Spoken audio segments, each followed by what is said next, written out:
My dad left me and my 8-year-old sister with his brother, then told me, "You'll be fine if you don't provoke him." When I begged him to take us home after Juliet was hospitalized, he glanced at the photos of her bruises and said, "You kids always did exaggerate." I stayed silent. That was 4 years ago.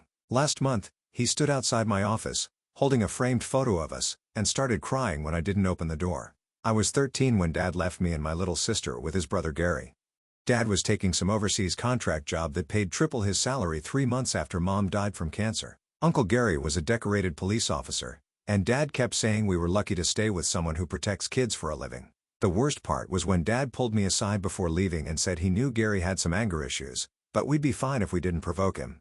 The first week, Uncle Gary put on this perfect uncle act. He made us pancakes and took us to the movies. Juliet was only 8 and thought he was the coolest uncle ever because he let her ride in his police car. I wanted to believe it too, but something felt off about how he watched us all the time. Then the rules started. We couldn't talk to the neighbors because they were nosy troublemakers. We had to give him our phones for safekeeping so we could focus on homework. We had to call him Sir instead of Uncle Gary because respect was important. Juliet thought it was a fun game at first. The first time he hit me, I was shocked. I'd asked if we could call Dad, and he backhanded me so hard I tasted blood. He stood over me in his uniform and said talking back was disrespectful. Juliet started crying, and he grabbed her shoulders and shook her until she stopped. That night, he made us write lines about respecting authority until our hands cramped. Things got bad fast after that. He had this wooden paddle he called the attitude adjuster that he'd make us fetch ourselves when we messed up. Juliet forgot to say sir once, and he hit her palms 20 times until they were swollen and purple. When I tried to put ice on them, he pushed my face into the freezer door and held it there until I couldn't breathe. He knew exactly where to hurt us. He'd grab the soft skin under our arms and twist until we screamed. He'd make us kneel on uncooked rice for hours. Once Juliet spilled juice, and he made her hold encyclopedias above her head until her arms gave out, then hit her with them when they dropped. The bruises were always where clothes would cover them. The school nurse noticed marks on Juliet's arms during a checkup. She called CPS immediately, but Uncle Gary showed up at the school in full uniform before they arrived. He spun this whole story about how we were acting out after Mom's death and showing behavioral problems. He had fake documentation about our issues, and his partner backed him up talking about all of Gary's community service awards.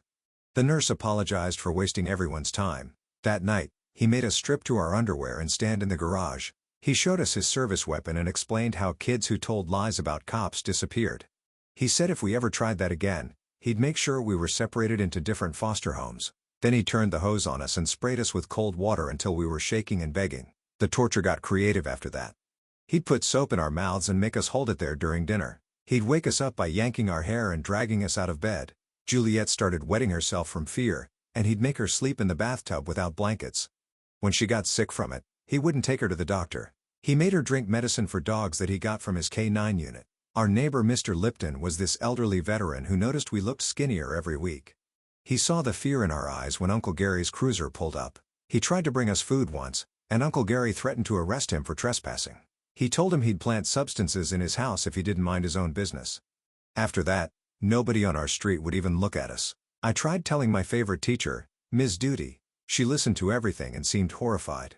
But she called Uncle Gary directly, as a professional courtesy, since they both worked for the city. That night, he tied us to chairs in the basement and left us there all weekend. He came down every few hours to hit us with his belt and remind us what happened to liars. Everything exploded during one of his poker nights with his cop buddies. Juliet was bringing drinks to the table and accidentally spilled beer on his uniform. I watched his face change and knew it was going to be bad. He grabbed her by the throat right in front of everyone and started choking her. His friends just looked away like cowards. He dragged her upstairs by her hair while she screamed. I heard her bedroom door slam and terrible sounds. Something in me snapped. I ran outside screaming for help at the top of my lungs.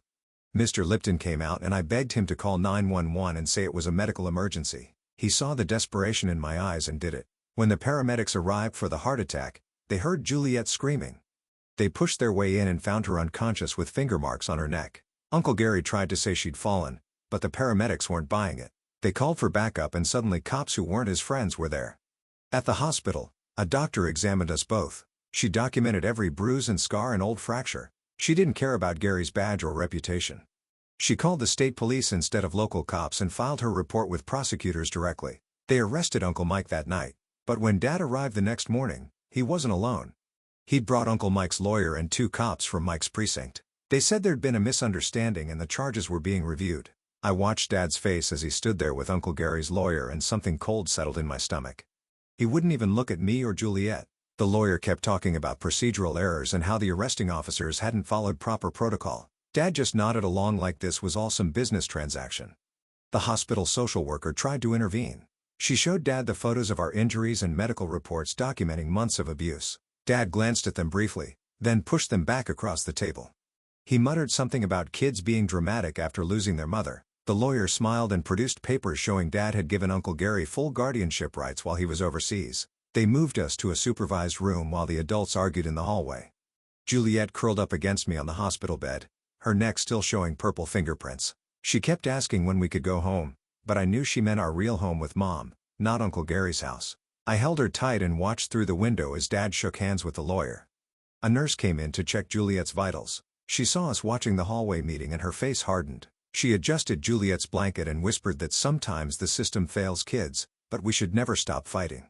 Then she left quickly before anyone noticed her talking to us. The state police detective arrived an hour later. She was different from the local cops, more serious and focused.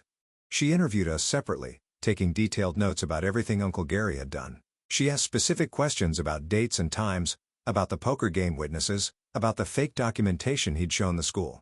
For the first time, I felt like someone actually believed us. But then Uncle Gary's captain showed up. He and the detective stepped outside and I could see them through the glass having an intense conversation. The captain kept gesturing at papers he pulled from a briefcase. The detective's expression went from determined to frustrated to defeated. When she came back in, she could barely meet my eyes. Dad entered with the lawyer and 2 officers from Uncle Gary's precinct. They explained that Uncle Gary had been released on his own recognizance pending review. The lawyer said there were questions about the paramedics overstepping their authority and the state police operating outside their jurisdiction. Dad stood behind them, staring at the floor. The detective pulled Dad aside. I couldn't hear everything, but I caught fragments about custody arrangements and best interests. Dad kept shaking his head and mentioning his contract obligations. The detective's voice rose slightly. Something about criminal neglect, but the lawyer stepped in smoothly and ended the conversation. They discharged us that afternoon. Dad drove us back to Uncle Gary's house in silence. Juliet pressed against me in the back seat, trembling every time we got closer. When we pulled into the driveway, Uncle Gary's cruiser was already there. He stood on the porch in civilian clothes, looking calm and collected like nothing had happened. Dad walked us to the door. He finally looked at me, and his eyes were empty. He said his flight left in 3 hours, and he'd already extended his trip as much as possible. He said Uncle Gary had agreed to family counseling and anger management. He said we needed to try harder to get along. Then he left, without looking back. Uncle Gary waited until Dad's car disappeared around the corner. Then he grabbed us both by the hair and dragged us inside. He threw us against the living room wall and stood over us, his face twisted with rage. He said we'd humiliated him in front of his colleagues and damaged his reputation. He said we were going to pay for every minute he'd spent in custody. The next 3 days were the worst yet. He made us sleep on the basement floor with no blankets. He'd come down at random times to dump ice water on us or hit us with his belt. Well, Uncle Gary wins the award for worst babysitter ever, and Dad just handed him the trophy. Don't provoke him is quite the parenting advice when dropping your kids off with someone who apparently thinks a police badge doubles as a free pass to be terrible. He made us recite apologies for lying about him over and over until our voices went hoarse. He took photos of us crying and said he'd show them to anyone who asked about our welfare. On the 4th day, he had to return to work. He locked us in our rooms with buckets for bathrooms and no food. He said if we made any noise, the neighbors would report us for disturbing the peace and we'd be separated into juvenile detention.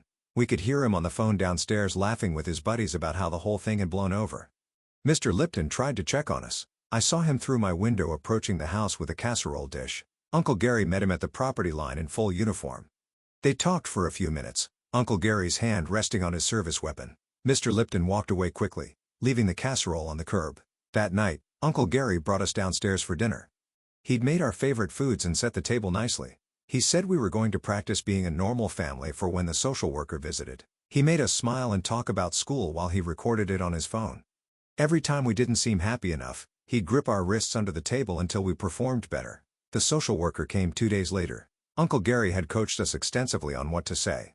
He'd shown us his GN again and explained how foster care worked, how we'd never see each other again, how kids without parents ended up in terrible places. Juliet was so scared she could barely speak, which Uncle Gary explained as grief over our mother. The social worker seemed skeptical.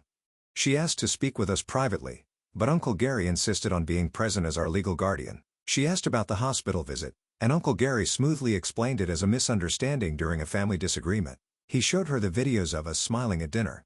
He presented character references from fellow officers. I wanted to scream the truth, but Juliet's hand in mine was shaking so hard. The social worker left with promises to follow up, but Uncle Gary's smile told me he knew she wouldn't be back. That night, he celebrated by making us kneel in the corner while he watched TV and occasionally threw things at us. School started again the next week. Uncle Gary drove us there himself, walking us to the office to explain our situation. He told the principal about our trauma and behavioral issues, how we might make up stories for attention. He volunteered to be the emergency contact and asked to be notified immediately if we showed any concerning behavior. Ms. Duty tried to talk to me after class. She'd heard about the hospital incident and wanted to make sure I was okay. I opened my mouth to tell her everything, then remembered Uncle Gary's threat about foster homes. I said everything was fine and practically ran out of her classroom. She called after me, but I didn't stop. Juliet stopped eating. She'd push food around her plate at dinner and Uncle Gary would force it down her throat until she gagged.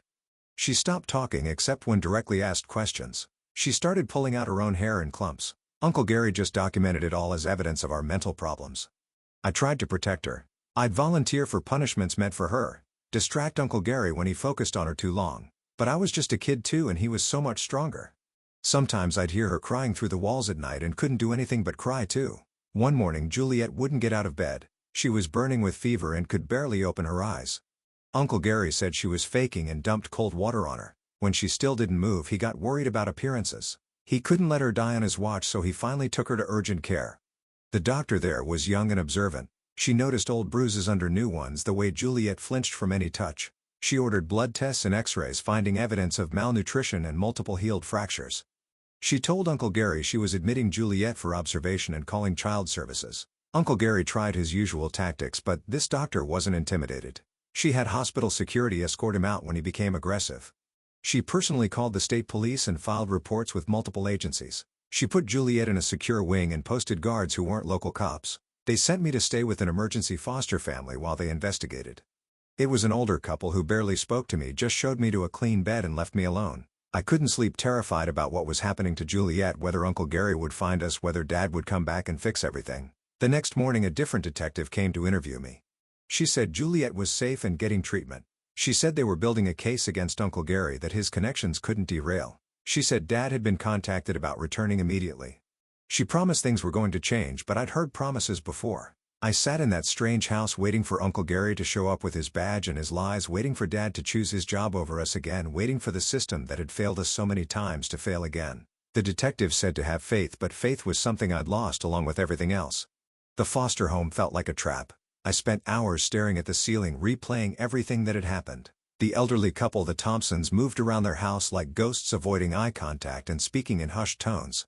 They'd fostered kids before, I could tell by the way they kept their distance, like they knew getting attached only led to heartbreak. On the second morning, Mrs. Thompson knocked softly on my door and handed me a phone. The detective was on the line explaining that Uncle Gary's lawyer had filed an emergency motion claiming I was a flight risk and needed to be returned to his custody immediately. My hands shook as she assured me the judge wouldn't rule until Monday, giving them more time to build their case. I hung up and immediately called the hospital to check on Juliet. The nurse who answered recognized my voice and broke protocol to tell me Juliet had been crying for me all night. She'd refused to eat unless I was there. The nurse whispered that Uncle Gary had been trying to visit, but security kept turning him away. Before hanging up, she mentioned that Dad had called several times but hadn't shown up in person. The Thompsons drove me to school that Monday, insisting it would help maintain normalcy. Walking through those hallways felt surreal. Kids stared and whispered, somehow already knowing about the police cars and ambulance at Uncle Gary's house. I kept my head down and headed straight to Miss A. Duty's classroom. She was grading papers at her desk when I walked in. Her eyes widened with relief when she saw me. She immediately closed the door and pulled a chair next to mine. Without asking questions, she handed me a notebook and pen, then turned back to her grading. I understood what she was offering. A safe space to write everything down without having to say it out loud. I filled page after page documenting every incident I could remember. The dates might have been fuzzy, but the details were burned into my memory. Ms. Duty occasionally glanced over, her face growing paler with each paragraph. When the bell rang for first period, she took the notebook and locked it in her desk drawer. She promised to make copies and get them to the right people. During lunch, I sat alone in the cafeteria when my phone buzzed. It was a text from an unknown number. My blood ran cold as I read it. Uncle Gary had somehow gotten my foster family's information and was threatening to file charges against them for harboring a runaway. The message included a photo of the Thompsons' house taken from across the street. I immediately called the detective, but she didn't answer. I left a frantic voicemail and tried to focus on my afternoon classes, but my mind kept racing. If Uncle Gary could find me this easily, what else could he do? The school day dragged on endlessly. After final bell, I found Mr. Thompson waiting in the parking lot looking shaken. He explained that Uncle Gary had shown up at their house in uniform, claiming there had been a misunderstanding and demanding to see me. Mrs. Thompson had called the detective while Mr. Thompson stalled at the door. Uncle Gary had eventually left, but not before making veiled threats about their foster care license.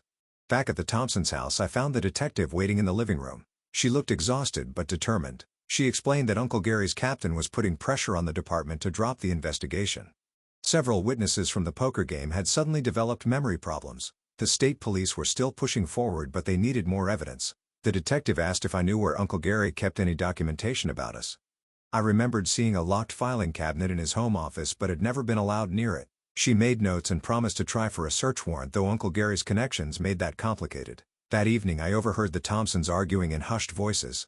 They were scared, talking about their other foster kids and what might happen if they lost their license. I felt sick knowing I'd brought Uncle Gary's wrath into their peaceful home. I started planning to run away, to disappear somewhere he couldn't hurt anyone else because of me. But then Mrs. Thompson knocked on my door. She sat on the edge of my bed and took my hand. She told me about a foster child they'd had years ago who'd been failed by the system. She said they'd promised themselves they'd never let fear stop them from protecting a child again. She squeezed my hand and told me I was staying put. The next morning brought bad news. Gary's playing cop and robber with real kids while the system plays hot potato with justice. Someone really needs to update the job requirements for Uncle of the Year, because terrorizing children definitely isn't in the manual. The judge had ruled that without criminal charges being filed, I had to be returned to my legal guardian. The detective was furious, explaining that Uncle Gary's lawyer had forum shopped until he found a sympathetic judge who golfed with Uncle Gary's captain. She had 24 hours to file formal charges or I'd have to go back. I spent that day in a panic. The detective worked frantically, but every lead seemed to hit a wall. The poker game witnesses stuck to their new story that Juliet had simply tripped. The school's documentation had mysteriously gone missing from Miss Duty's locked drawer. Even the hospital was suddenly reluctant to release Juliet's medical records without a court order. That night I couldn't sleep. I kept thinking about Juliet alone in that hospital bed, probably wondering why I'd abandoned her. Around midnight my phone rang. It was Mr. Lipton whispering urgently. He said Uncle Gary had been drinking heavily and ranting about teaching us a lesson when we came back. He'd overheard him on the phone with Dad promising everything would be under control by the time Dad's contract ended. I recorded Mr. Lipton's call, finally having something concrete, but when I tried to call the detective, her phone went straight to voicemail. I left message after message forwarding the recording and begging her to listen. The hours ticked by with no response. Morning came too quickly. A police cruiser arrived at the Thompsons' house, but it wasn't Uncle Gary. Two officers I didn't recognize explained they were there to enforce the custody order. The Thompsons protested, demanding to see paperwork, but the officers had official documents. Mrs. Thompson hugged me tight, slipping a piece of paper into my pocket with her phone number. The ride to Uncle Gary's house felt like heading to an execution. The officers were professional but cold, clearly uncomfortable with the situation but following orders. As we pulled up to the house, I saw Uncle Gary standing on the porch in his uniform, looking triumphant. He thanked the officers politely, playing the concerned guardian perfectly. As soon as they drove away, his mask dropped. He grabbed my arm hard enough to leave bruises and dragged me inside. The house smelled like whiskey and something rotten. He shoved me into a kitchen chair and leaned close enough that I could smell the alcohol on his breath. He explained that Juliet would be released from the hospital tomorrow and we were going to be a happy family again. He'd already called Dad to report that the situation was resolved. Dad had wired money for Juliet's medical bills and promised to extend his contract another 6 months since we were doing so well with Uncle Gary. I asked about seeing Juliet at the hospital and Uncle Gary backhanded me casually. He said I'd lost visiting privileges with my stunt. He then detailed his new rules. No school for the rest of the week. No phone. No contact with anyone outside the house. He'd already called the school to report I was sick with grief and needed time to process recent events. He locked me in my room with a bucket and a water bottle. I could hear him moving around the house, probably hiding anything that could be used as evidence. I pulled out the paper Mrs. Thompson had given me, memorizing her number before hiding it inside my pillowcase. Hours passed in isolation. I heard Uncle Gary on the phone multiple times, his voice alternating between professional charm and angry threats. Once, I heard him mention the detective's name and something about a transfer. My heart sank, realizing he was systematically eliminating everyone who'd tried to help us. That night, He unlocked my door and ordered me downstairs for dinner. He'd prepared an elaborate meal complete with candles and music. He made me sit across from him while he talked about our future as a family. He mentioned homeschooling, moving to a more rural area where neighbors minded their own business, maybe getting a dog for protection. I forced myself to eat and nod along, knowing resistance would only make things worse. He seemed satisfied with my compliance, even allowing me to help clean up. While washing dishes, I noticed he'd installed new locks on all the windows. The house was becoming a prison. He sent me back to my room with a warning about tomorrow. Juliet would be coming home, and he expected me to help her understand the new rules. Any sign of rebellion from either of us would result in consequences for both. He made it clear that hurting one of us would always be punishment for both. I lay awake, planning. I had to find a way to protect Juliet and escape Uncle Gary's control, but every scenario I imagined ended with him using his badge and connections to drag us back. The system had failed us so completely that I couldn't see a way out through official channels. Around 3 a.m., I heard a soft tapping at my window. My heart raced as I peered through the curtains. Mr. Lipton stood in the shadows between our houses, holding up a cell phone and pointing to it urgently. I tried to open the window, but the new locks held firm. He seemed to understand, holding up one finger. Wait one day. The next morning, Uncle Gary woke me early. He'd laid out clean clothes and ordered me to shower and look presentable for Juliet's homecoming. He watched me eat breakfast, reminding me repeatedly about being a good role model for my sister. His mood seemed almost manic, switching between fake cheerfulness and barely contained rage. We drove to the hospital in his police cruiser. He'd put me in the back, behind the cage, claiming it was for safety. I watched the familiar streets pass by, wondering if I'd ever travel them freely again. At every red light, I considered screaming for help, but Uncle Gary's hand rested on his service weapon as a constant reminder.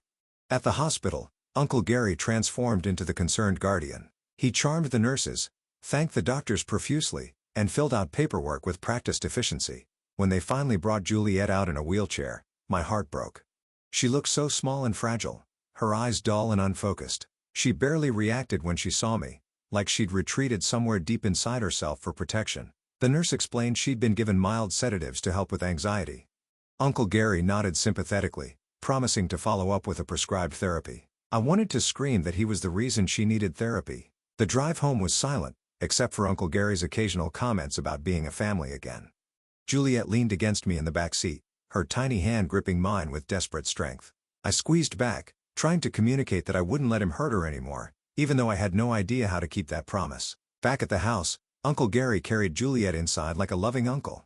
He'd prepared her room with new stuffed animals and pink bedding, a twisted attempt at normalcy. He told her she could rest while he and I had a talk about house rules. Juliet looked at me with panic in her eyes, but I nodded for her to go, knowing resistance would only escalate things.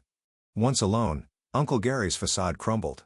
He grabbed my throat and pinned me against the wall, explaining that the detective who'd been helping us had been transferred to another district after complaints about overstepping jurisdiction. The doctor who'd admitted Juliet was under investigation for violating protocol. Even Ms. Duty had received a warning about inappropriate involvement with students. He released me and stepped back, straightening his uniform. He said we were invisible now, that no one would risk their career for two orphaned kids with behavioral problems. He'd made sure of it. The only person still watching was Mr. Lipton, and Uncle Gary had special plans for dealing with nosy neighbors. That afternoon, while Uncle Gary was on the phone in his office, I snuck into Juliet's room. She was awake, staring at the ceiling. When she saw me, tears started rolling down her cheeks. I held her carefully, mindful of her injuries, and whispered that I was working on a plan. She nodded but didn't speak, her voice seemingly lost to trauma. I heard Uncle Gary's footsteps and quickly moved away from Juliet. He appeared in the doorway, watching us suspiciously.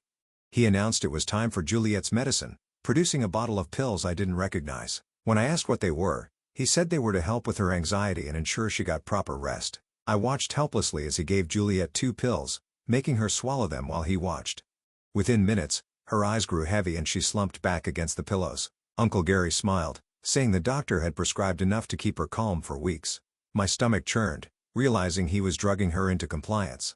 That evening, Uncle Gary made us all sit together for dinner. Juliet could barely keep her eyes open, picking at her food with uncoordinated movements. Uncle Gary chatted about normal things like homework and chores, occasionally reaching over to straighten Juliet's posture when she started to slump. The normalcy of it all made it even more terrifying. After dinner, he sent Juliet to bed and made me clean the kitchen. While I worked, he sat at the table going through paperwork. I glimpsed adoption forms and legal documents. He noticed me looking and explained he was working on making our arrangement more permanent in case Dad decided to extend his contract indefinitely. That night, locked in my room again, I pressed my ear against the wall adjoining Juliet's room. I could hear her crying softly, occasionally calling for Mom in her sleep. Each sound felt like a knife in my chest. I had to get us out before Uncle Gary broke her completely. Around midnight, the tapping at my window came again. This time, Mr. Lipton held up a piece of paper with a phone number written in large digits. He pointed to himself, then made a gesture like talking on the phone. So Gary's got the whole system dancing to his tune now.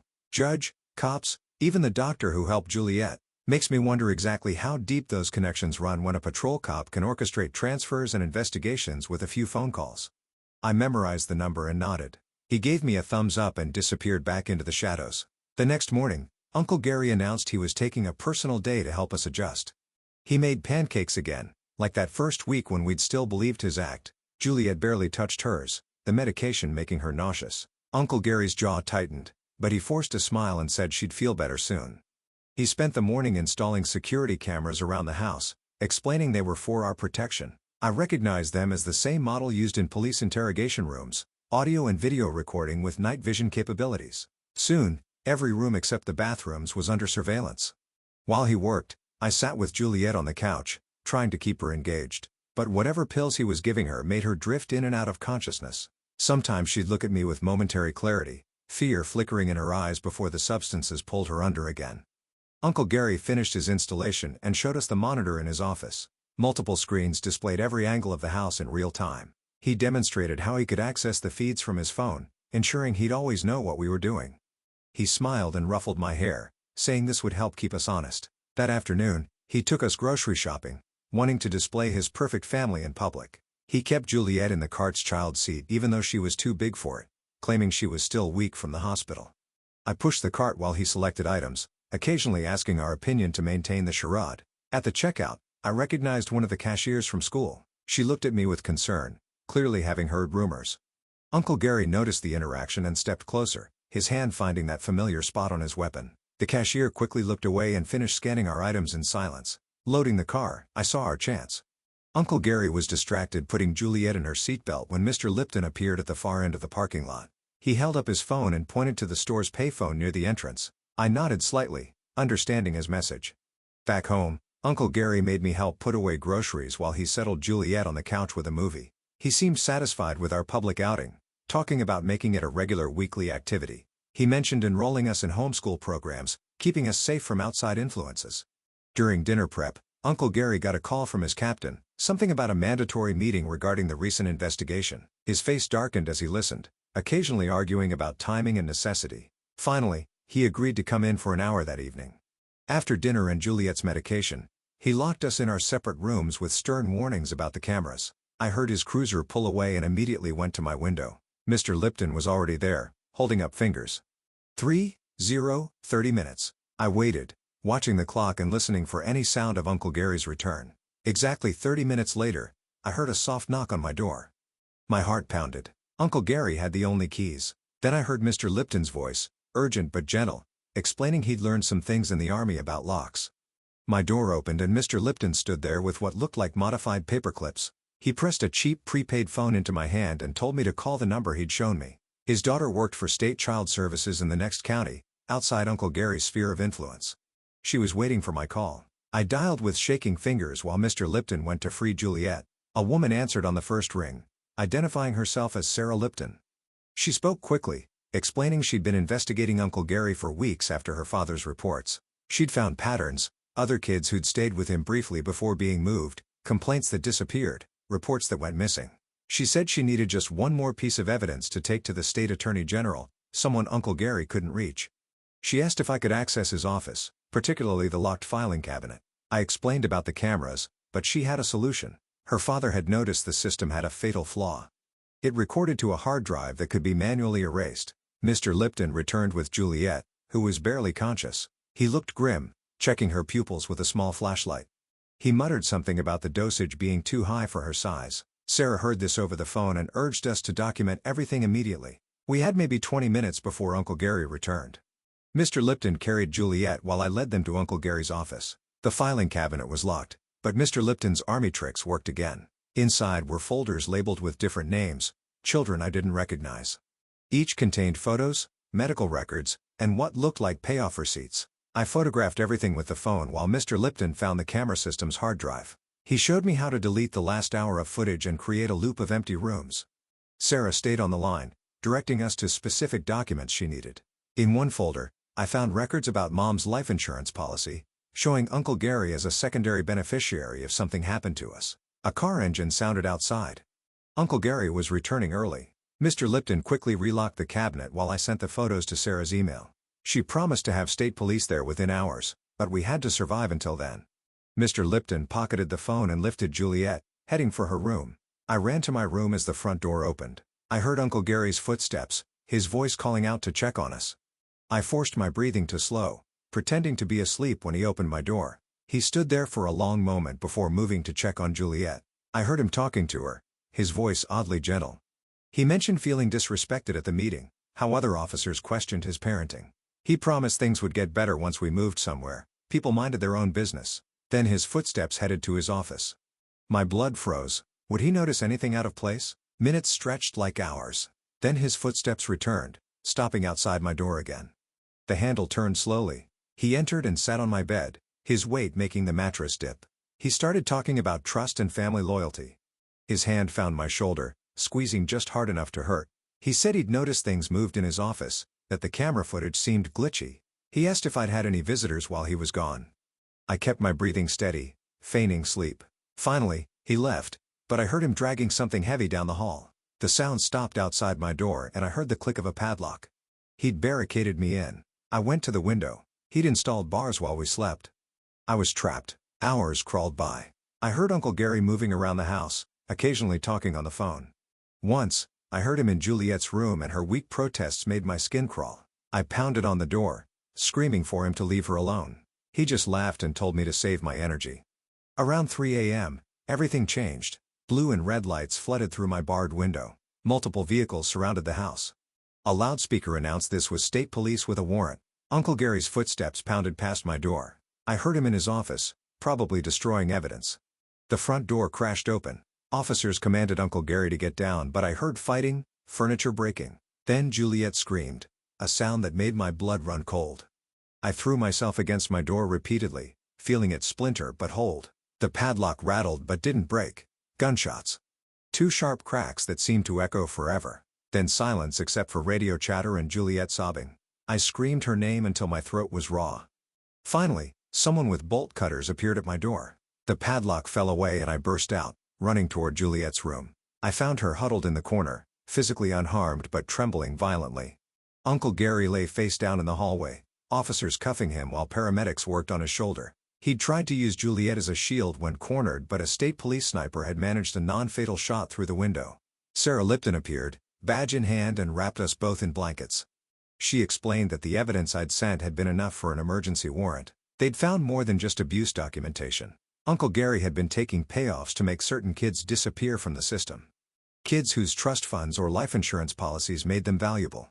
As paramedics checked us over, I saw Mr. Lipton in the doorway. He looked older than before, exhausted but relieved. He'd risked everything to help us, knowing Uncle Gary could have destroyed his life. I tried to thank him, but he just shook his head and said protecting kids was everyone's job. They arrested Uncle Gary on multiple charges: abuse, corruption, attempted murder of a police officer after he'd fired at the state team. Sarah said he'd never see the outside of a prison again, but I couldn't feel relief yet. Not with Juliet still lost in her drugged haze, not with Dad still overseas thinking we were fine. The state police took us to a different hospital, one outside Uncle Gary's network. A toxicologist examined Juliet and immediately started treatment to flush the substances from her system. She said Uncle Gary had been giving her enough sedatives to keep an adult unconscious. It was a miracle Juliet was still functioning at all. While Juliet received treatment, Sarah interviewed me properly. I told her everything, from the moment Dad left us to the night's events. She recorded it all, building an airtight case. Mr. Lipton shows up with paper clips like he's the world's most helpful grandpa spy, casually picking locks and teaching life lessons about how everyone should protect kids while committing light breaking and entering for justice. She also called Dad's overseas employer, explaining the situation and demanding his immediate return. As dawn broke through the hospital windows, I sat beside Juliet's bed holding her hand. She was finally sleeping naturally, the substances leaving her system. We'd survived Uncle Gary, but the trauma would take years to heal. At least now we had a chance to try. Sarah returned with news. Dad was on a flight home. His contract terminated. He'd claimed complete ignorance of the abuse, but Sarah's expression suggested she didn't believe him. She said there would be investigations into his negligence, but for now, the priority was our safety and recovery. She'd arranged for us to stay with a specially trained foster family once Juliet was stable, people who understood trauma and wouldn't push us to heal faster than we were ready. She promised to personally oversee our case, making sure we never fell through the cracks again. Mr. Lipton visited that afternoon, bringing Juliet's favorite stuffed animal from the house. Seeing her smile weakly at the gesture was the first real sign that she was still in there, still fighting. He sat with us quietly, a guardian angel in flannel and work boots. As I watched Juliet slowly returning to herself, I thought about the system that had failed us so spectacularly.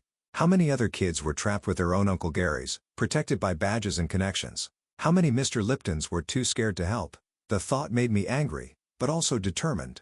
Sarah arranged for Dad's arrival at the hospital. I watched through the window as his taxi pulled up, his movements hesitant and uncertain. He entered the lobby carrying a single bag, looking smaller than I remembered. Sarah met him at the entrance, her badge visible and her expression stern. They talked in the hallway for 20 minutes. Dad's face cycled through confusion, denial, and something that might have been shame. Sarah showed him documents, photos, medical reports. He kept shaking his head, running his hands through his hair. At one point he turned toward the exit, but Sarah's hand on his arm stopped him. When they finally entered our room, Dad couldn't meet my eyes. He stood near the door while Sarah explained the custody situation. The state was investigating his negligence, but criminal charges were unlikely. He'd have to complete parenting classes and undergo psychological evaluation before regaining any custody rights. For now, we'd remain in state care. Dad approached Juliet's bed slowly. She was awake but didn't acknowledge him. Staring at the ceiling with empty eyes, he reached toward her then pulled back when she flinched. He turned to me, opening his mouth, but I looked away. Whatever excuses he had, Sarah gave him supervised visitation forms to sign. His hands shook as he wrote. When finished, he handed back the papers and asked about Uncle Gary. Sarah's expression hardened as she explained the charges. 23 counts, including aggravated child abuse, corruption, attempted murder. Dad's face went pale. The visit lasted 10 more minutes. Dad sat in the visitor's chair, staring at his hands while Juliet and I remained silent. He mentioned the overseas job, how the money was supposed to secure our future.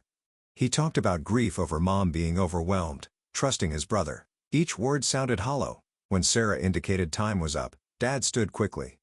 He paused at the door, looking back at us. His mouth opened and closed several times before he simply left. Through the window, I watched him get into the taxi. He sat there for several minutes before the driver pulled away. That afternoon, a child psychologist visited. Dr. Chen specialized in trauma recovery. She spent an hour with Juliet, using art therapy since my sister still wasn't speaking. Juliet drew dark shapes and torn figures. Dr. Chen made notes, but didn't push for explanations. With me, she asked about coping mechanisms and support systems. I mentioned Mr. Lipton, Ms. Duty, the Thompsons. She nodded, explaining how crucial these connections would be for recovery. She scheduled regular sessions for both of us, warning that healing would take time. Sarah returned with placement news. The Thompsons had volunteered to take us both, despite Uncle Gary's threats. They'd completed additional trauma-informed training and prepared separate rooms. The placement would be temporary, while the state evaluated long-term options, including potential adoption. 2 days later, Juliet was medically cleared for discharge. She could walk, but moved slowly, like she was underwater. The substances had left her system, but the psychological damage remained. She hadn't spoken since the arrest, communicating only through nods and gestures. The Thompsons arrived with Sarah to collect us. Mrs. Thompson had brought fresh clothes and Juliet's favorite snacks. Mr. Thompson carried our bags, his movements careful and non-threatening. They'd learned from experience how to approach traumatized children. The drive to their house felt different from before. No longer a way station, but a destination. Mrs. Thompson had decorated our rooms with items she'd somehow retrieved from Uncle Gary's house. My books, Juliet's art supplies, photos of Mom she'd hidden in frames. That first night, I heard Juliet crying through the walls. I knocked softly and found her curled in bed, clutching Mom's photo. I sat beside her, not speaking, just being present. Eventually, she leaned against me, her tears soaking my shirt. We stayed like that until she fell asleep. The next morning brought structure. The Thompsons had learned that routine helped traumatized kids feel safe. Breakfast at 8, quiet activities, lunch at noon. No pressure to talk or engage beyond comfort levels. They gave us space while remaining available. Sarah visited daily that first week. She brought updates on Uncle Gary's case. His assets were frozen. His pension revoked. Other victims had come forward after news of his arrest spread through private channels. 3 other families were building cases with Sarah's help. School became an issue. The principal called, wanting to know about our return. Sarah advocated for home instruction temporarily, bringing in a tutor who specialized in trauma-affected students. Ms. Duty volunteered to help during her free periods, providing familiar consistency. Juliet's first words came during art therapy. Dr. Chen had brought watercolors, encouraging expression through color. Juliet painted a small figure surrounded by darkness, then suddenly said, "Scared." Just one word, but it felt like a breakthrough. Dr. Chen continued painting alongside her, not making a big deal of the vocalization. Dad requested another visit. Sarah brought the request to me, making it clear the choice was mine. I thought about it for days, weighing anger against curiosity. Finally I agreed, but only for 30 minutes, and only with Sarah present. He looked worse than before, thinner, unshaven, wearing the same clothes. He sat across from me in the hospital's family meeting room while Sarah observed. He started with apologies, each one feeling insufficient. Then he shifted to explanations, the debt from Mom's medical bills, the job opportunity, trusting family. I asked why he'd ignored the signs, why he'd brought a lawyer instead of protecting us. He had no good answers, just more hollow excuses about not wanting to believe his brother capable of such things. When time ended, he asked if I could forgive him. I left without answering. Mr. Lipton visited weekly, bringing vegetables from his garden and staying for coffee with the Thompsons. He never asked about the trauma, just talked about normal things, weather, his tomatoes, neighborhood gossip. His presence felt like an anchor to the time before everything went wrong. Juliet slowly began engaging with the world again, first through art, then simple words, eventually short sentences. She stayed close to me always, following from room to room. The Thompsons understood, never forcing independence before she was ready. Uncle Gary's trial date was set for 6 months out. Sarah explained we'd have to testify, but accommodations would be made, video testimony, support persons, breaks as needed. The prosecutor was confident given the evidence, but trials were always unpredictable. 3 weeks into placement, Juliet had her first nightmare flashback. Her screams woke the house. Mrs. Thompson found her hiding in the closet, reliving the basement punishment. It took hours to calm her, to remind her she was safe. The next day, Dr. Chan adjusted her therapy approach. The Thompsons never complained about the disruptions. They'd installed nightlights, removed locks from interior doors, kept the house temperature comfortable always, small adjustments that showed they understood trauma's lasting effects. Dad's parenting classes began. Sarah shared updates. He was attending, participating, but struggling with accountability. The instructor reported he still deflected blame, focusing on circumstances rather than choices. His psychological evaluation revealed deep denial patterns. Ms. Duty created a modified curriculum for our home instruction. She focused on maintaining academic progress while accommodating our needs. For Juliet, that meant shorter sessions with movement breaks. For me, it meant processing through writing assignments. 1 month in, Juliet drew her first happy picture, herself and me in the Thompsons' garden. The figures were still small, but they were in sunlight. Dr. Chen called it significant progress. That night, Juliet ate dinner without prompting for the first time. Uncle Gary's lawyer attempted plea negotiations. He offered to reveal information about other corrupted placements in exchange for reduced sentences. The prosecutor refused. They had enough evidence without deals. Sarah kept us informed, but shielded us from details. The Thompsons began including us in household decisions. What to have for dinner, which movie to watch, where to plant new flowers. Small choices that returned some control to our lives. Juliet picked yellow roses because Mom had loved them. 2 months in, I testified for the grand jury via closed-circuit video. Sarah sat beside me while I recounted everything. The jury members' faces showed horror and anger. When finished, the foreman thanked me for my courage. They returned 27 indictments. Juliet's testimony came through her artwork and Dr. Chen's expert interpretation. The drawings told their own story. The progression from happy family to nightmare to slow recovery. The prosecutor said it was some of the most powerful evidence he'd seen. Dad completed his parenting classes, but failed the psychological evaluation.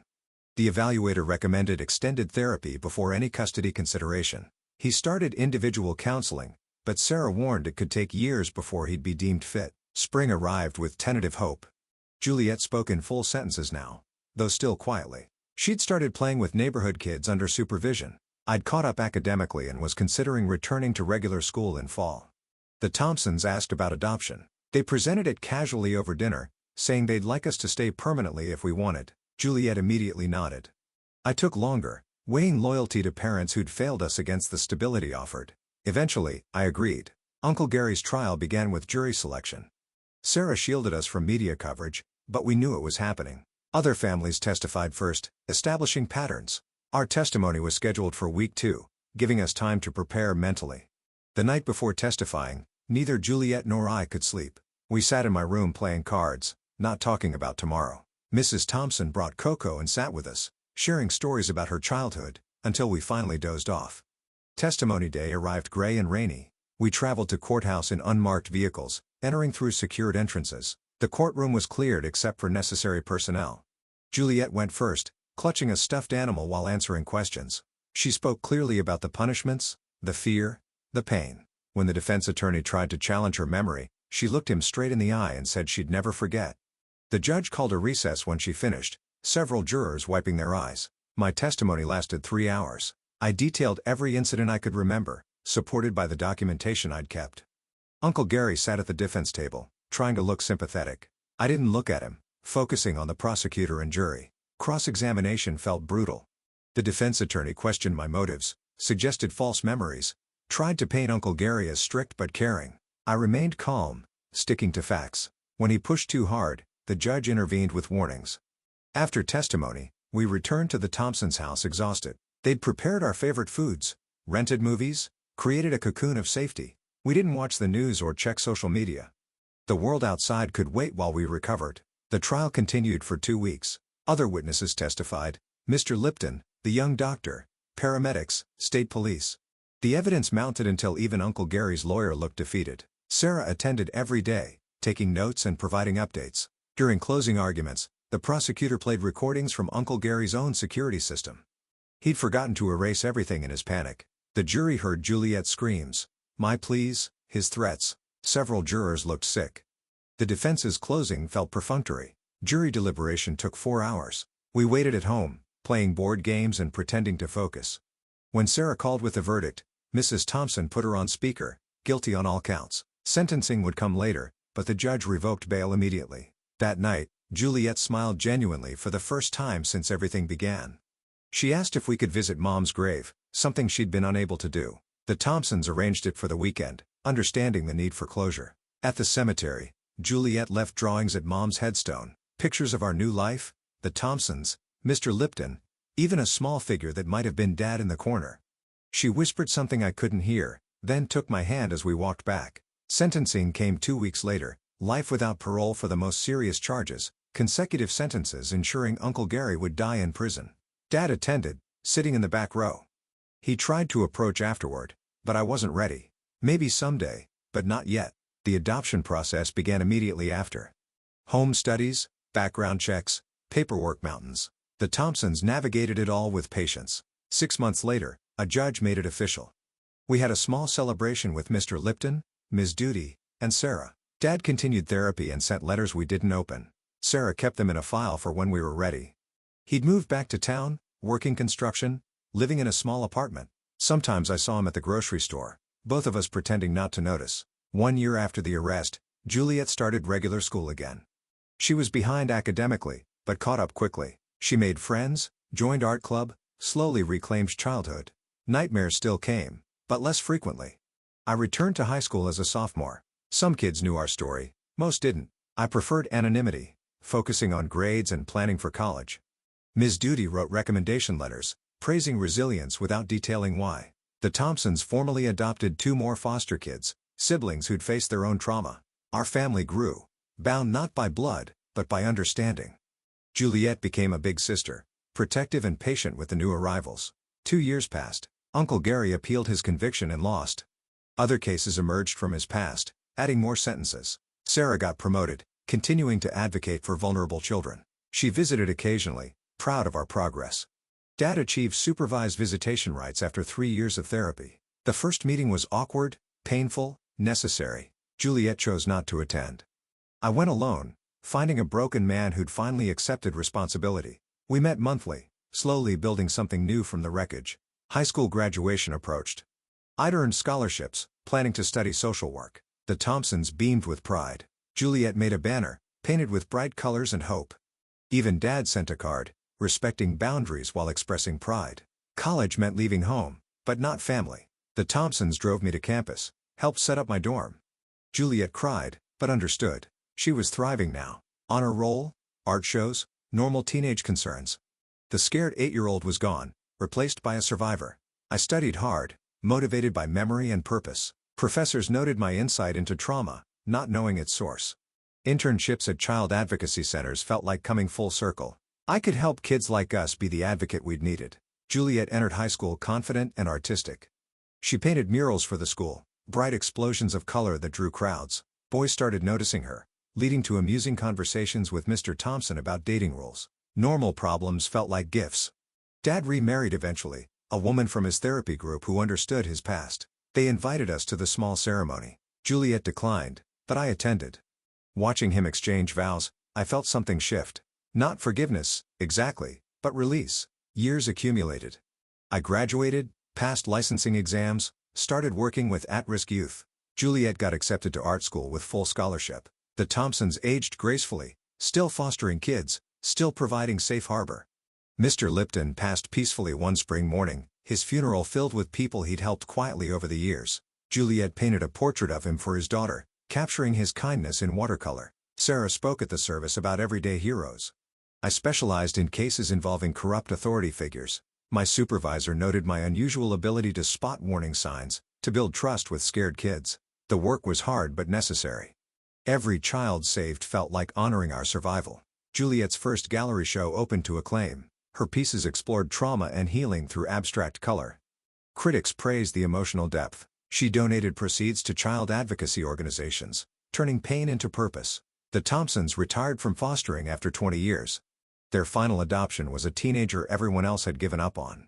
At their retirement party, dozens of former foster kids gathered.